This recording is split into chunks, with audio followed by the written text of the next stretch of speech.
to see what is going to be left down along the coastline is going to be very sobering. August 29th, the other date that will live in infamy. Our coast invaded by a force so powerful as to leave much of it unlivable. Those who were spared ached for those who were not. I want to give up. I ain't gonna lie. I want to go on that bayou and jump in it. We as a region and a generation have been through this before, and we wonder why bad things happen to good people. What we went through, no one should have to go through that. The warehouse where humanity itself was packed in a box of despair. The unearthed coffins that unearthed newfound grief. An entire region left in the dark in a forest of downed trees and poles. I done seen a lot, but this is a tough time for. Basic necessities, water, food, gas, power, scarce, while trash and debris boundless. I was speechless, I was heartbroken. At Whitney Plantation, it seemed as though Mother Nature tried to erase history, where a race itself fought so hard to survive. Why? Coincidence is God's way of remaining anonymous. Perhaps Louisiana is tested to remind us of the helpers among us. I don't know what I would have done if they were not there. The deputies who escorted a baby safely into the world in the midst of chaos. The haves who fed the have-nots. I got me 10 pieces of chicken with some shrimp fried rice. But see, it's very difficult for New Orleans right now. But we've been through this before. Or perhaps we're tested to remind us of our sheer will. The shrimper who was thought to have perished survived Ida under his capsized boat. He's not going anywhere. To me, it's the best place.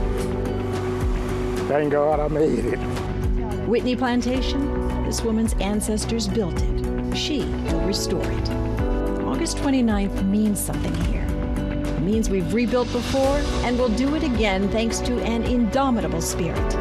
The spirit of Louisiana. We'll be okay.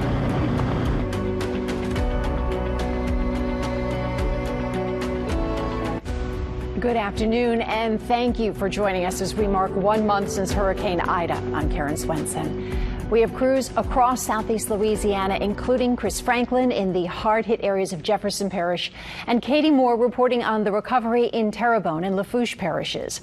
But first, let's head to Cherise Gibson, who joins us live from St. John. Cherise.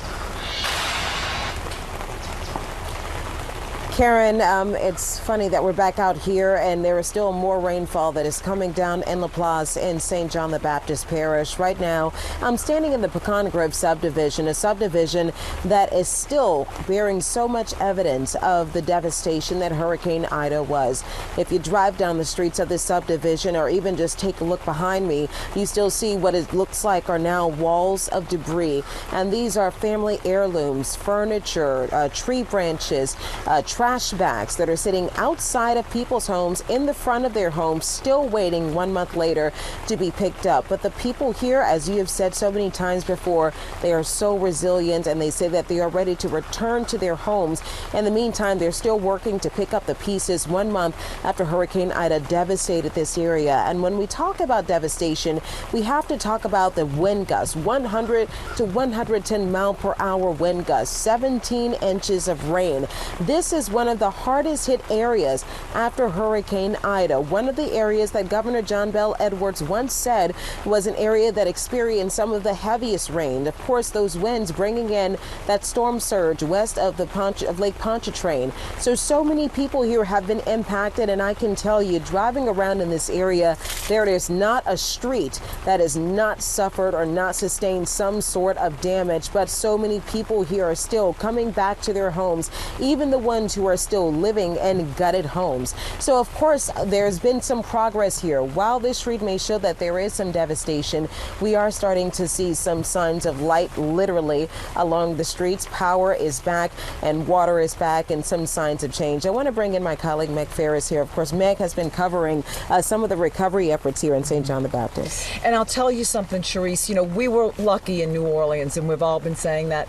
When I come here to LaPlace with our wonderful photojournalists, it smells, feels, looks, tastes like New Orleans did after Katrina. That's the best way I can describe it to people at home. But I loved when Karen just said the spirit of Louisiana, because the Saturday after the storm, photojournalist Rick Riggins and I came out here and we met a guy named Harold, and we had to come back. Speaking of the spirit of Louisiana, we had to come back and see how Harold was doing. Constant rain. This was Harold DeLay's home in Laplace a week after the storm. Today, a month after Ida, it's still partially gutted. A lifetime of furniture and memories all thrown out from the rain that came through the damaged roof. There's been no insurance settlement, and he's doing most of the work on his own. He's moved his bed to the only functioning room, the den, and he has his TV for the Saints games, surrounded himself also by the true treasures of life, pictures of his family. But still, Harold stays optimistic. Nothing was salvageable. I had a few little things, minor things, but for the most part of it, pretty much everything in each one of the 3 rooms downstairs, I lost. So we're at the 1 month anniversary. Okay. And it's only a month, but a month of living like this, just emotionally, what do you feel? I mean, every day, you know, I find myself cleaning up, doing something. Like today, I mean, I didn't get a chance to show y'all, but in the bathroom down the hall, it's dripping now from the little rain that we had just a few minutes ago. And, but you know, like I said, every day it's a struggle, but I've been trying to keep myself busy with work. Different people been calling me.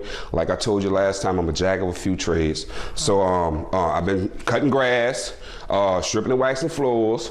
I didn't clean no cars since the last time I saw y'all. But I just been trying to stay busy. The insurance, I spoke with them. They're doing what they do. I guess it just takes time. Hey, like I said before, God has given me patience. Hey, man, so I'm good. So you're trying to earn a living. Yes. But you don't have as much business. Right. You're trying to clean out your house, right, restart your life, wait for insurance. Are there times when you're just frustrated?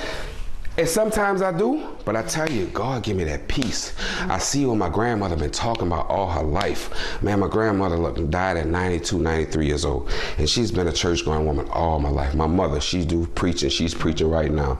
So with that being said, I see what they talking about. God will give you that peace in the midst of the storms. And I literally went through a storm. I'm going through a storm of life, but he's awesome. Just know that. He's awesome. No matter what you're going through, he's awesome.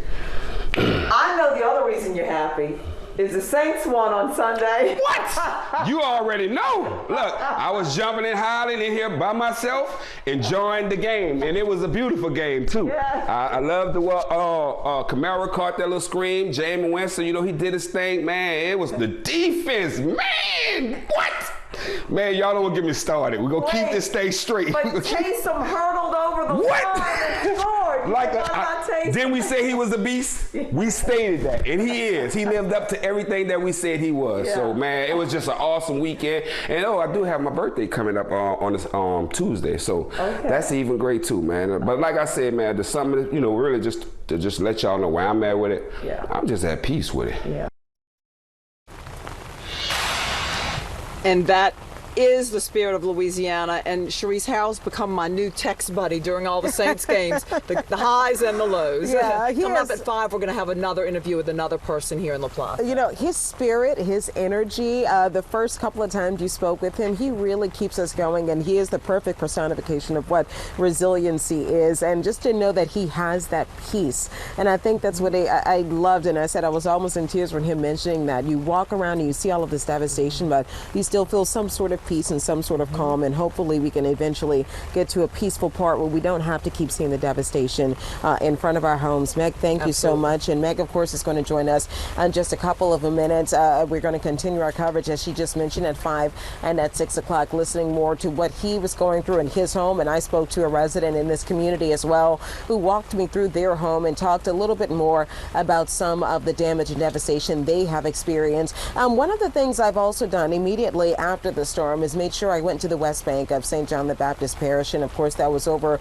towards Wallace, Louisiana, where Whitney Plantation was. And as Karen mentioned at the beginning of this show, Whitney Plantation experienced so much devastation, so much damage. That plantation museum, of course, is changing history. And I want to bring in Dr. Joy Banner, who is joining us, who is not only the communications director for Whitney Plantation, but a resident of Wallace, Louisiana. Thank you so much for joining us. Oh, thank you for having me. We talk about the recovery efforts and all of the coverage that we've done in that area. Can you tell us exactly what the West Bank is looking like right now? So there's still a lot of debris, fallen trees, big tree stumps that have been cut down, big branches that are pushed along the sides of the roads, lots of debris, aluminum siding, furniture that's gotten damaged, insulation that has, just different aspects of housing and the reconstruction that's necessary, and a tear down of that material that is still alongside the highway, and you can still very much see it. Well, I know that I've been over to that area. We've done some volunteer efforts over in that area as well, and I had a communication with some of the people who have lived there, who've been lifelong residents in Edgar, lifelong residents in Wallace. And I mean, have they seen this sort of devastation? I know we made the comparison to Hurricane Katrina, but a woman told me, said, no, this is much worse than what I went through then. Yeah, the recovery is taking a lot longer. I think the fact that we're 3 weeks in and still seeing so much trash that needs to be picked up, so much cleanup, so much debris. I mean, it's obvious that we were hit by a Category 4 hurricane, and to be so far into the process. I mean, me in my own personal home, I just got the ceiling mold my ceiling got wet, it had mold on the ceiling. I just got that removed this past week. Wow. So when we think about hurricane recovery, what I'm realizing that it's not just our personal homes, but in my case, we have a business. Like you said, I'm the director of communications at Whitney. There was extensive damage that was done there. My parents' home, we have neighbors' homes. So it's not just like we're dealing with one property. It may be 4 or 5 properties that we're dealing with, and it's just taking its toll, honestly, to be this far into it and still having to, have this burden of so much to clean up, after the hurricane. I know that right now, as of course we wait for any assistance that people may need in St. John the Baptist, residents have been helping residents, families helping families, as you just mentioned, and people pulling together in volunteer efforts within the community coming together. Dr. Banner, thank you so much for joining us. And of course, we want to get some answers as to what's the process, or how much progress has actually been made here in St. John the Baptist Parish. And we want to make sure that we give you those answers when we speak to the parish president. That is coming up a little bit later in the show, so make sure you stick around for that. For right now, I'm going to toss it over to my partner in crime there, Katie Moore, who is down covering Lafourche and the recovery efforts 1 month after Hurricane Ida there. Katie. Yeah, Charisse, as you mentioned, it has been a pretty gloomy day here in Houma. We are just near the Walmart, which is usually a signpost for a lot of people in this area, but it is still raining today. And not only is that an inconvenience for people, now it's causing additional damage to homes, so many of them, businesses, so many of those that are already damaged because of Hurricane Ida. Still a month later, a lot of people are still having to deal with those after effects. And let me just give you a little look around of where I am right here. It's not hard to find homes and businesses like this in Houma. I'm going to step out of the way here so you can really get a glimpse of this. If you had to guess, you probably wouldn't even be able to imagine that this was a bowling alley before Ida hit. The roof has absolutely been ripped off, and it's now raining inside the building. There are puddles of water all throughout, but you can take a look around and see possibly in the distance there are pool tables that are damaged, soaking wet. If you look over here, you can see this is actually the roof that's still hanging down. It peeled off, just like somebody's peeling an orange during the storm. And the people around here say it was just an incredible sight to see. Now, there are places like this that are all over Terrebonne Parish and all over Lafourche Parish. And if you look inside, you can still see the bar in there, some couches still set up. So it looks like Ida hit yesterday in some places, and this is one of those places.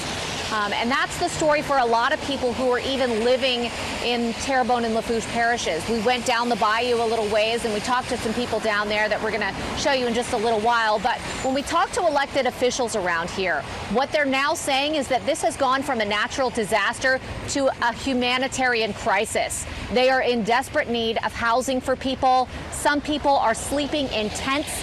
They have trailers, if they're lucky, outside of their properties, but they feel like they're not getting a lot of that help that we did see after prior storms. So that's an issue that people are really concerned about at this point, because they are living in conditions that are certainly less than ideal, and that's putting it nicely. Now, while some people are in those conditions in Terrebonne, some parts of Houma are getting back to business. Businesses are starting to open. They're putting patches on roofs, and they're firing up as soon as they can to get things going. We see a school bus moving down the street here, but of course we know that there are delays in getting those schools back open as well, and trying to get people some sense of normalcy. Another place that is still struggling are the nursing homes here in Terrebonne Parish. That is an area of concern, and that is an area that has the parish president asking for the Louisiana Department of Health to take some moves. It's because a month after nursing homes in Terrebonne Parish evacuated, the parish government is not letting them reopen. Terrebonne Parish President Gordon Dove says 2 main hospitals in the area have no inpatient beds available, and it's too risky to bring those elderly and frail nursing home residents back to the area. Susan Claymont disagrees. She says it's time to bring her 84-year-old mother back home after a month-long stay away in a strange nursing home 4 hours away in Alexandria. She is so sad. We're all sad. And I feel sick, literally. She just needs to come home so I can take care of her here. I miss her. We all miss her.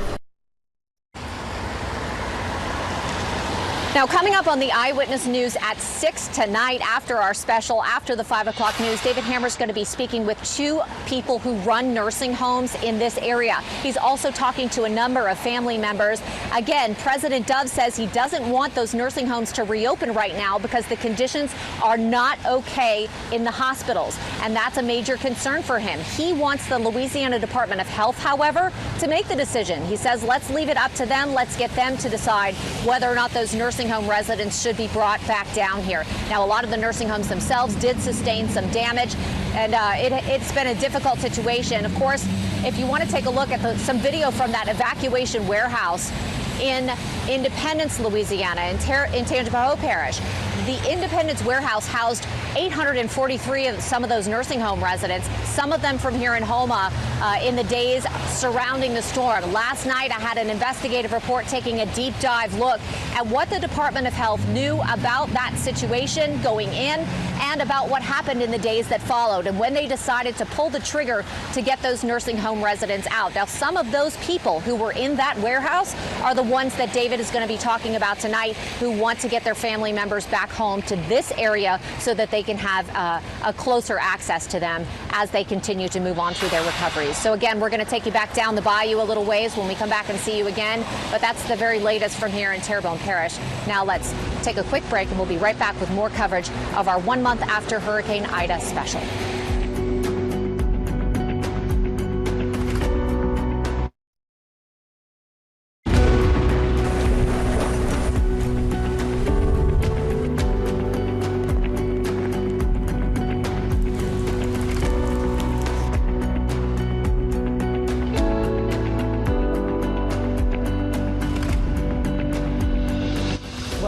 Our special coverage of Hurricane Ida 1 month later.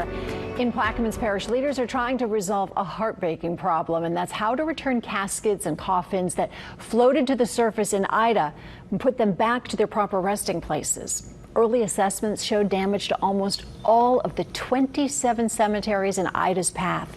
Some caskets were found blocks away from their original tombs. And this was an issue in other parishes, too, like Jefferson, where caskets in the Lafitte area were moved, and in Ironton, where residents say they remembered the same thing happening after Hurricane Katrina. The state's Cemetery Response Task Force, which was formed after the 2018 floods, is now working to return those displaced caskets to their original resting places. Well, there was a new piece of technology we used during Ida, our mobile forecast center. It allows you to give you the weather from anywhere, and Lower Jefferson Parish is where we find Chief Meteorologist Chris Franklin right now. And Chris, it was nice to see you take your hood off, so I guess the rain has slackened a bit. Yeah, it's not too bad at the moment, but you know, one of the most important parts of forecasting is that real-time weather information, and what our mobile forecast center is able to allow us to do is to kind of fill in those gaps, such as here in Jean Lafitte. We can kind of fill in the gaps where data may be missing, and whether it's using our pan, tilt, zoom camera or a mobile weather station, we're able to deploy wherever we need it. We can kind of fill in that information to provide for a better forecast. Something else that our vehicle allows us to do is basically broadcast an entire weather segment from out in the field, and meteorologist Alexandra Cranford is joining us with all of the same graphics that you would see on air in the field, so we can broadcast from seemingly anywhere. Yeah, and so I guess we'll do that. We're going to talk about our forecast right now, and we are seeing the rain, as you mentioned, Karen and Chris, kind of lightening up a little bit. So we're taking a look at radar, and look how little is out there actually compared to earlier. We had a lot of blotches of yellows and reds indicating that moderate to heavy rain. Now we're seeing everything lighten up a little bit. Here's our New Orleans area, metro area spot, just light green at this point. So that's going to be just a light pitter patter that you might be hearing at this time.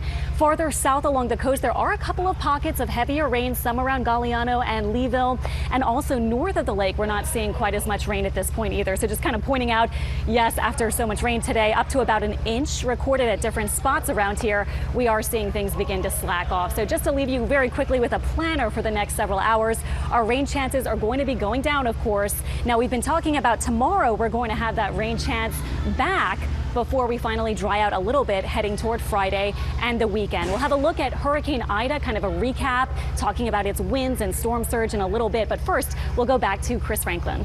Yeah, thank you, Alex. And one of the more important parts of the impacts that we saw from Ida in Jefferson Parish was really everyone outside of the hurricane risk reduction system. So I'm joined now by Parish President Cynthia Lee Shang, and we are in Jean Lafitte, almost about as far north as you would get before you have the protection of the hurricane risk reduction system. So obviously what we see now, we would like to be farther along, but realistically speaking, and this is about where you expected the recovery in the parish to be? Yeah, in Jefferson Parish, you know, if you were within the hurricane risk reduction system, largely you were trying to get your electricity back, trying to get your cable, your internet back. Although we did have a lot of people who lost everything because of the roof caved in or there was a hole in the roof.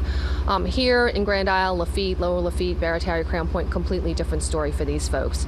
This is people who lost everything. What I say is in Grand Isle, it's destruction, just as bad as this. It looks different. This is a lot of mud. This was houses that took on a lot of water. In Grand Isle, you just have maybe the top of the structure's just completely gone. So very different story for the folks down here, and a much longer road to recovery for these people. And so the needs really, as you go from Grand Isle northward, are completely different. Are the folks from Crown Point south getting what they need? Well, it's not as fast as we would want it to be. When you have to look at people who are really taking everything, they lost all their possessions, they lost their home. We really want the trailers for the folks. You know, this is a FEMA. FEMA will be managing this program along with the state, along with us trying to help it. But that's what they need, is to be on their property again, rebuilding their lives, reclaiming their lives, and they need to be close to home to do that. And I think that's what the real need is for those people who lost everything. They want the trailers and to be back on their property. And you're saying that need, are you getting the help from the state and from FEMA to accomplish that? There's a lot of discussions going on. Obviously, it's a huge project, but it's not going as quick as anybody would like, because when you don't have a house and you just want that trailer, you want to be back on your property. So things are moving, but of course, for those of us here on the ground, it's always too slow because you know the need is just so immediate. Thank you so much for joining us, and good luck for a long road ahead for these folks. All right, yeah, the folks in Lower Jefferson Parish still have a long road ahead, as do the folks in the Bayou parishes, and Sharice Gibson is with some of the folks in the river parishes now. Yeah, Chris, right now in St. John the Baptist Parish, where, of course, we are standing on a street where the aftermath of Hurricane Ida is so evident. There is so much debris that is piled up on the street, still waiting to get picked up, and so much that is from inside of these people's homes, furniture and things that are just sitting outside in trash bags in front of the homes, still waiting to be picked up. And as you can imagine here, I spoke to a woman just a little bit earlier who told me and gave me a tour of inside of her home, saying that it's uninhabitable, and it really is. She cannot live in it. She's been living with her husband in a hotel room for the past month or so and have no time estimated as to when she'll be able to return. But as you can imagine, there is a housing crisis down in the Bayou parishes. It is estimated that Hurricane Ida devastated 13,000 homes. Now, those homes that are still standing, some of them are dealing with mold issues, some of them are dealing with mildew issues, and some of them are dealing with homes that are barely there, having to resort to living inside of tents in front of their homes. Danny Monteverde went down and spoke to a family who is dealing with this terrible situation. The worst days are the ones like this, when the clouds turn a steel gray and hover low over Montague. Hurricane Ida peeled back the tin roof of Penny LaBeouf and Dan Domingue's tiny house, opening it to the elements. It's all mildew in the front. Yeah. All that part is mildew. Yeah, that last week when we had all that rain, yeah, it was just pouring out in there. The house, which Penny's great-grandmother built more than a century ago, I did my first baby steps in this house, is essentially uninhabitable. This tent was home when they recently returned. Similar scenes have played out across the Bayou parishes, where an estimated 13,000 homes were destroyed. So we stayed in here for a about tent is pretty nice. For about a week, a little over a week, until these awesome people, angels I call them, because everybody, has been so helpful around here. They came and they got us a generator. That lets them stay inside at night now, but only in the back of the house, which is covered by a tarp. But even that leaks. That's what we're a lot of worried about right now is the mold, and everything. LaBeouf says insurance was too expensive, and there's no word yet if FEMA will be able to help. The inspector's supposed to be here sometime soon. That could be any day. In the meantime, they can only wait and do what little work they can. That's what we got to deal with right now, trying to get this tree out of here. I know a little carpenter work, so I'm not lost. I'm from down the bayou. What you expect? Right. They know their recovery won't be fast or easy. Yet, for all their troubles, they say they feel like they're among the lucky ones in this storm-ravaged corner of the state. We're lucky we still have some roof to go, to work with. Some people don't even have that. No. And we feel so much for those people. The hardest part is the waiting. And we're limited on funds and everything, so it's not easy, but, hey. We'll make it. We'll make it. We made it before. And they'll do it again. Reporting in Montague, Danny Monteverde, Eyewitness News. And certainly the hardest part is waiting for a lot of people. Some people obviously waiting for assistance when it comes to housing. One of the ways that they're waiting for assistance is hopefully looking for FEMA trailers. And we reached out to FEMA to get answers about that. And according to Danny Monteverde, we might not see FEMA trailers at least until November. We, of course, continue our coverage looking at the aftermath and the recovery efforts 1 month after Hurricane Ida when we return.